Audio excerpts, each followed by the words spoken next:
Buenas tardes, mi nombre es Alejandra Esponda y vamos a estar compartiendo la clase de Historia de las Relaciones Laborales.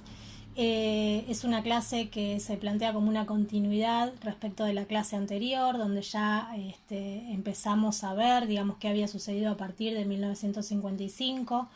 retomando un poquito finales del peronismo y comenzando a ver lo que fue la Revolución Libertadora y el gobierno de Frondizi. En todo este periodo, que como adelantábamos ya la clase anterior, es un periodo muy complejo, muy conflictivo, con muchísima inestabilidad política, con distintos momentos en las etapas económicas de este proceso de esta segunda etapa de industrialización por sustitución de importaciones. Bueno, muy sintéticamente vamos a trabajar en la presentación del periodo, principalmente en lo que tiene que ver con los aspectos económicos, productivos, porque bueno, todo lo que tiene que ver con protesta, rebelión, movilización obrera y bueno, distintas tensiones que se dan entre las patronales, el Estado, el movimiento sindical, lo vamos a estar trabajando más profundamente con el texto de Gordillo. Bueno, vamos a tratar entonces de poder pensar en este momento algunas continuidades de algunas rupturas o transformaciones que se dieron específicamente en pasaje, digamos, de una primera etapa de industrialización por sustitución de importaciones a la segunda etapa y sus características. Por un lado, pensemos que retomando muy sintéticamente lo que ya hemos visto, esta primera etapa de industrialización por sustitución de importaciones que se inicia en el 30, se profundiza a partir de 1943, tiene algunas características. Es una industrialización orientada al mercado interno, a la producción de bienes textiles, alimentarios, digamos de bienes salarios, de bienes que son consumidos o mejor dicho, están orientados al consumo del mercado interno, al consumo de las clases trabajadoras, digamos,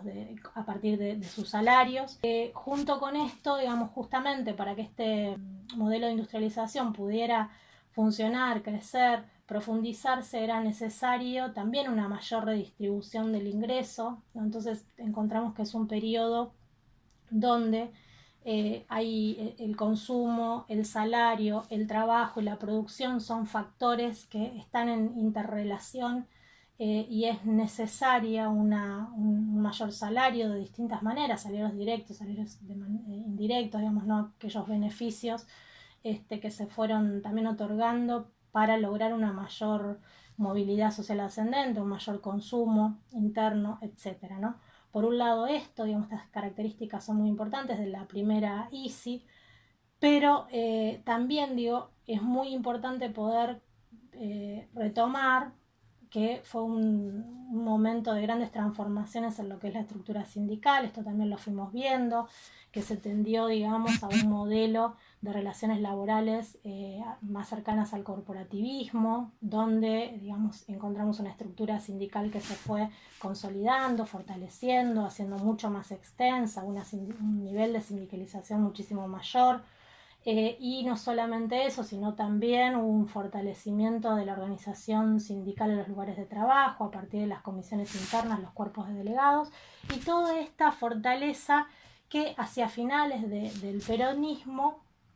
se planteaba también como uno de los obstáculos a la productividad, que fue lo que se vio en la clase pasada, ¿no? Bueno, entonces cómo entendemos este periodo, digamos, conflictivo, complejo, que comienza en 1955 en términos económicos productivos. Bueno, es una segunda etapa de industrialización por sustitución de importaciones. Las características de esta etapa son un poco diferentes de la anterior. Es un momento de industrialización donde se profundiza la industria intermedia, la industria pesada. Esto también ya lo comentamos en la clase anterior. Pero digo, es importante en qué sentido, en que tenemos que poder pensar que hay una continuidad, que es la continuidad del patrón de acumulación de industrialización por sustitución de importaciones, y hay una transformación en las estructuras productivas tendientes a que determinadas industrias fueran las dinamizadoras de la economía, como la automotriz,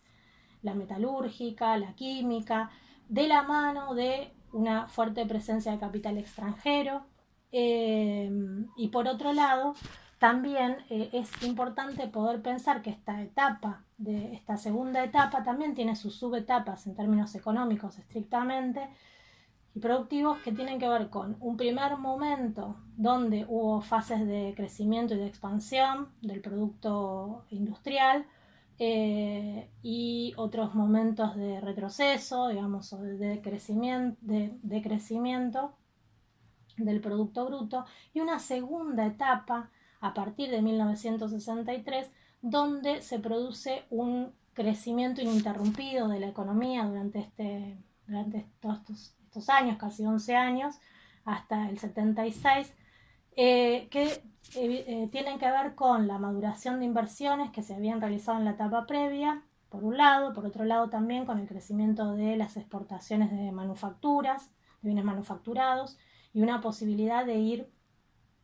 resolviendo de alguna manera esos problemas que existían anteriormente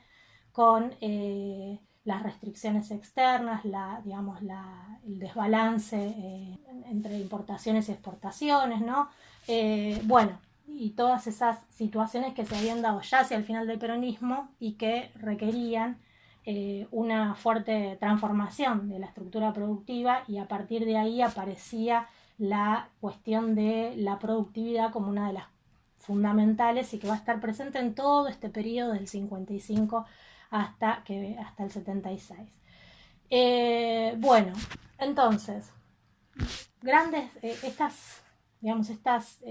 cuestiones que estamos viendo respecto de la transformación de la estructura productiva también va a tener su correlato en lo que fue pasando con la propia clase trabajadora, ¿no? La Revolución Libertadora, Frondizi, digamos, los distintos gobiernos de esta etapa se encontraron con una estructura sindical fuerte, con una capacidad de organización que por momentos se expresaba muy claramente, en otros momentos por ahí no tanto, pero vamos a ir viendo con el texto de Gordillo cómo esto fue marcándose en cada uno de los momentos, y que más allá de los embates que había recibido de la patronal a partir de ya sea por crisis económicas, por represión, por prohibiciones, etcétera, había logrado mantener un peso muy importante en la estructura productiva debido a esta continuidad de la industrialización, pero también debido a la fortaleza de las organizaciones. Y había, por ejemplo, hay una forma que nosotros tenemos siempre, es importante poder verlo, es qué nivel de participación tenían los asalariados en la distribución del ingreso, y vemos que, ahora les pongo en pantalla un cuadro donde se ve que al inicio del peronismo, en realidad no al inicio del peronismo, sino durante el peronismo, los trabajadores, las trabajadoras habían logrado acceder a una participación de 50 puntos en la distribución del ingreso. Y bueno, fíjense, ustedes lo pueden ver en pantalla, que a pesar de estos momentos que veíamos también de crecimiento, digamos, de crisis, donde los trabajadores y las trabajadoras disminuyeron su participación en la distribución del ingreso, se llega hacia el final del periodo, en 1974, con una fuerte participación en la distribución del ingreso también cercana a los 50 puntos que se habían tenido en las mejores épocas del peronismo, ¿no? Esto nos está mostrando que más allá de las distintas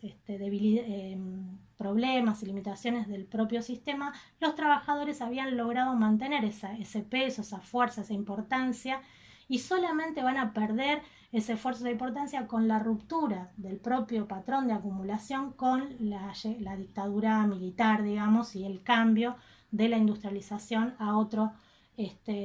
modelo basado en la valorización financiera. Bueno, esto nos parecía importante dejarlo marcado como una cuestión que va a estar latente y que tenemos que poder pensar en interrelación con lo que vamos viendo y vamos a ir viendo de cada uno de los movimientos, los conflictos, las luchas, etcétera, ¿no?